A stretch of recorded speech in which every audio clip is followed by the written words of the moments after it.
प्रतिभा सिंह के श्रेय वाले बयान पर शहरी विकास मंत्री सुरेश भारद्वाज ने पलटवार किया। उन्होंने कहा कि प्रतिभा सिंह बेबुनियाद बयानबाजी कर रही है।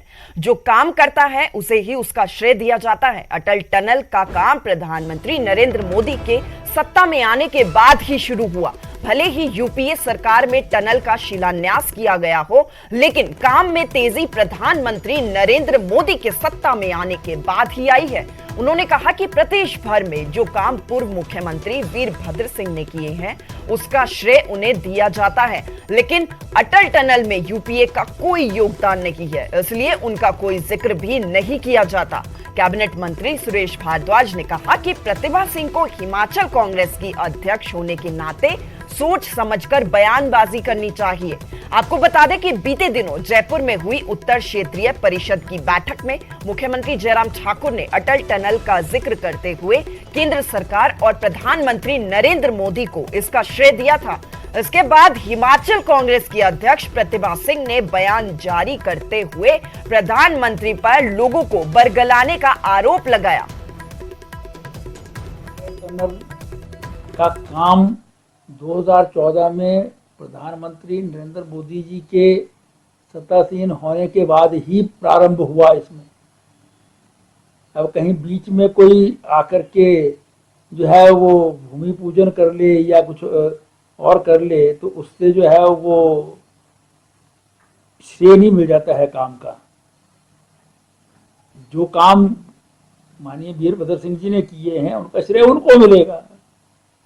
जिस काम में पैसा केंद्र सरकार ने दिया, प्रधानमंत्री ने दिया, प्रधानमंत्री ने एक्सपीडाइट करवाया ये, वरना शायद अभी भी ना बनती है। तो चुनावों के नजदीक आते ही एक बार फिर से सदर विधायक अनिल शर्मा और प्रदेश की बीजेपी सरकार के बीच नजदीकियां बढ़ने लग गई हैं। लंबे वक्त बाद उद्घाटन और शिलान्यास पट्टिकाओं पर सदर विधायक अनिल शर्मा का नाम भी नजर आया। दरअसल सीएम जयराम ठाकुर सदर विधानसभा क्षेत्र के दौरे पर थे। उन्होंने मंडी शहर के साथ लगती कानगड़ी सब्जी मंडी के पास 3 उद्घाटन और एक शिलान्यास किया। इस दौरान अनिल शर्मा भी सीएम के साथ मौजूद रहे। चारों पट्टिकाओं पर अनिल शर्मा का नाम भी था। एक बात कहना चाह रहा हूं कि अनिल शर्मा जी हमारी पार्टी के विधायक हैं। अलग कार्यक्रमों में एक बार नहीं अनेक बार आना होता है। आपका कैमरा उस तरफ नहीं जाता होगा, लेकिन वो हमारे विधायक हैं और इस बात को लेकर के आज के इस कार्यक्रम में आए, क्योंकि मंडी विधानसभा के अंतर्गत ये कार्यक्रम थे तो स्वाभाविक रूप से उनका आना हुआ और हमें अच्छा लगा। जब भी मुझे बुलाया गया और मैं ज़रूर आया। एक विधायक को चाहे मेरा नाम हो पट्टिकाओं में ना हो तब भी मैं आया हूँ। वहीं केंद्रीय मंत्री अनुराग ठाकुर ने प्रतिभा सिंह पर निशाना साधा। उन्होंने कहा कि प्रतिभा सिंह विकास की बातें तो करती हैं, लेकिन हमीरपुर मेडिकल कॉलेज के लिए जमीन भी उपलब्ध नहीं करवा पाई। कांग्रेस ने 3 वर्षों तक तो यहाँ पर जमीन ही नहीं दी। अगर जमीन दे दी होती तो आज तक अस्पताल बनकर तैयार हो गया होता। मेडिकल कॉलेज तो हमने बहुत पहले मंजूर करवा दिया था। जमीन भी हमें देनी पड़ी और अस्पताल का निर्माण भी भारतीय जनता पार्टी ने ही करवाया है। कांग्रेस ने तो 3 साल जमीन नहीं दी। और केवल हमीरपुर मेडिकल कॉलेज नहीं, सेंट्रल यूनिवर्सिटी देहरा और धर्मशाला के साथ भी कांग्रेस ने ऐसा ही किया। और एम्स अस्पताल के लिए भी वर्षों तक जमीन का ही इंतजार करना पड़ा। तो हिमाचल प्रदेश में सेब बागवान आक्रोशित है। सेब की पैकिंग में इस्तेमाल होने वाले कार्टन और ट्रे में 18% जीएसटी लागू होने के विरोध में सेब उत्पादकों में सरकार के खिलाफ खासी नाराजगी है। नाराजगी का असर शिमला की सड़कों पर भी दिखा। रोड पे बागवानों ने सड़क जाम की और सरकार के खिलाफ प्रदर्शन किया। ठियोग में भी सेब उत्पादकों ने प्रदर्शन कर इस वृद्धि को वापस लेने की मांग की। सैकड़ों बागवानों ने सड़क पर उतरकर अपनी नाराजगी जाहिर की और बड़े आंदोलन की चेतावनी भी दे डाली। जो कार्टन का रेट बताया, ट्रे का रेट बताया, खाद का रेट बताया, भाड़े का रेट बताया नहीं, लेकिन भाड़ा भी बढ़ गया। हालात ये कि जो सेब को पैदा करने की लागत है वो तो बढ़ गई, जो किसान को आय आ रही है वो घटती जा रही है। देखिए, इस सारे मामले को हमने केंद्र के साथ उठाया है और केंद्र इस पर गंभीरता से विचार कर रहा है। हमने कहा कि जो हॉर्टिकल्चर की जो हमारी कुछ एक जो आइटम्स हैं और पर्टिकुलरली अभी जो जिस इश्यू को लेकर के वो ज़्यादा डाल रहे हैं और उसमें जो हमारे जो पैकेजिंग का जो हमारा बॉक्स है और बॉक्स से संबंधित और चीज़ें हैं, उसकी कीमतें पिछले दिनों में काफ़ी बढ़ी है, पिछली तुलना में बढ़ी है। तो उस दृष्टि से इन सारी चीज़ों को हमने कहा है कि इस पर विचार किया जाए।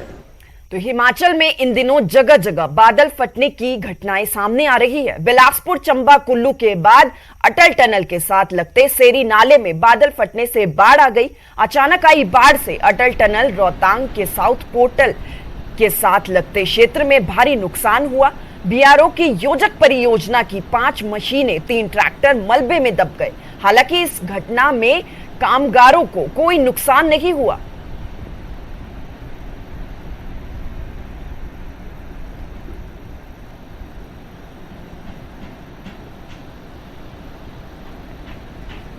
खबर पर ज्यादा जानकारी के लिए मनाली से हमारे संवाददाता सचिन शर्मा हमारे साथ जुड़े हैं। सचिन, हिमाचल से तमाम इस तरह की घटनाएं सामने आ रही हैं, भारी नुकसान हो रहा है। फिलहाल आपके पास क्या कुछ अपडेट है, क्या कुछ स्थिति है? जी हाँ, देखिए, जिस तरह हिमाचल प्रदेश के अलग अलग जिलों में जो है बीते कुछ दिनों से लगातार बारिश हो रही है, ऐसे में मनाली सहित आसपास क्षेत्रों में भी जो बीते 2 दिनों से लगातार बारिश हो रही है। हालांकि सुबह के समय मौसम जो बिल्कुल साफ बना हुआ है, लेकिन जिस तरह शाम के समय जो बारिश हो रही है, इससे जो काफी नदी नाली इसमें उफान पे आ चुका है। ऐसा ही बीते दिनों भी देखने को मिला है, जब अटल टनल के समीप जो है एक जो है नदी का जलस्तर बढ़ गया और इसके कारण जो है यहाँ पर जो कुछ अटल टनल के पास जो बीआरओ कुछ मशीनें थी वो इसकी चपेट में आ गई और इसके साथ ही जो सोलंग गांव है, जो मनाली का अंतिम गांव जिसे कहा जाता है, वहां पे जो है एक पुलिया भी नदी पर बनी हुई है, वो भी जो है जिस तरह बाढ़ आई है उसमें जो है वो बह चुकी है, जिसके कारण जो है उस गांव के लोगों को अब जो है मनाली शहर आने में जो दिक्कतों का सामना करना पड़ रहा है। हालांकि प्रशासन के द्वारा भी जो है बार बार यहाँ पर अलर्ट किया जा रहा है और सभी लोगों से, चाहे वो पर्यटक हो, स्थानीय लोगों, सभी लोगों से ये कहा गया है कि कोई भी व्यक्ति इन दिनों जो है नदी नालों के समीप ना जाए, क्योंकि नदी जो है काफी उफान पर है। ऐसे में जिस तरह बरसात लगातार हो रही है, ऐसे में जो है पानी के जलस्तर का बनने का खतरा भी और ज्यादा बढ़ा हुआ है। तो ऐसे में अभी अगर इसमें की बात करूं तो मौजूदा स्थिति फिलहाल जो है यहाँ पर नुकसान उतना नहीं हुआ है, लेकिन जिस तरह जो बीआरओ जो मशीनियां थी उनको कहीं ना कहीं जो है कुछ नुकसान यहाँ पर हुआ है। हालांकि किसी तरह की जान का कोई नुकसान यहाँ पर नहीं हुआ है। जी श्वेता, माफ कीजिएगा सचिन, किस तरीके की हिदायतें जो है वो प्रशासन की तरफ से जारी की गई है लोगों को? जी हाँ, देखिए, प्रशासन द्वारा बार बार यहाँ पर जो है सभी चाहे पर्यटक हो, स्थानीय लोग हो, उनको जो है इसमें अलर्ट यहाँ पे किया गया और साथ में इसके साथ ही जो प्रशासनिक अधिकारी है उन्हें भी जो है सतर्क रहने की यहाँ पर के लिए कहा गया। और इसी को लेकर जो बीते कल जो कुल्लू जिला मुख्यालय है वहां पर भी जो है एक प्रशासनिक अधिकारियों के साथ एक जो है मानसून की तैयारियों को लेकर एक बैठक की गई, जिसमें सभी विभाग के अधिकारी उसमें बैठक में मौजूद थे और इसके साथ ही सभी अधिकारियों को जो है यहाँ पर सतर्क रहने को कहा है और साथ ही लोगों को भी कहा है कि वे भी सतर्क रहें और खासकर जो स्थान भूस्खलन वाले स्थान है वहां पर कोई भी लोग न जाए। इसके साथ ही नदी नालों के समीप भी कोई लोग न जाए, क्योंकि अक्सर देखा जा रहा है कि इसमें जैसे काफी जो पर्यटक है जो कुल्लू मनाली घूमने के लिए आते हैं और यहाँ पर जो है नदी नालों के समीप जो है सेल्फी खींचने के लिए चले जाते हैं। ऐसे में कहीं ना कहीं जो काफी ज्यादा खतरा जो बड़ा रहता है, क्योंकि इसमें बरसात का मौसम चल रहा है और ऐसे में एक जो कभी भी नदी में जलस्तर जो बढ़ सकता है उससे जो कहीं ना कहीं हादसे होने, तो ऐसे में बार बार जो है यहाँ पर लोगों से अपील की जा रही है। और इसके साथ ही जो है जिस तरह जो साहसिक गतिविधियां थी, रिवर राफ्टिंग या अन्य, उनको पर भी जो है फिलहाल यहाँ पर जो है पाबंदी यहाँ पे लगा दी है ताकि किसी तरह का कोई हादसा ना हो। जी चलिए, बहुत बहुत शुक्रिया सचिन, आपने तमाम जानकारी दी। लगातार आपसे अपडेट लेते रहेंगे। तो हिमाचल की ये तस्वीरें हैं। इस बार कुल्लू के बाद अटल टनल के साथ लगते सेरी नाले में बादल फट गया, जहां पर बाढ़ आ गई। अचानक आई बाढ़ से अटल टनल के रोहतांग के साउथ पोर्टल के साथ लगते क्षेत्र में भारी नुकसान देखा गया। तस्वीरें आपके सामने हैं, मनाली की ये तस्वीरें हैं जहां ये बाढ़ आई है। लगातार मौसम खराब होने की वजह से हिमाचल में इस तरीके की घटनाएं सामने आ रही हैं।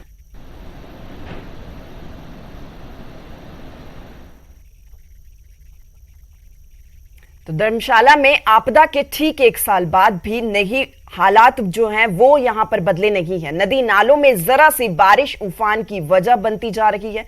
तस्वीरों के जरिए आपको हम दिखाएंगे कि किस तरह यहां पर छोटे छोटे नाले भी पार करना मुसीबतों से भरा होता जा रहा है।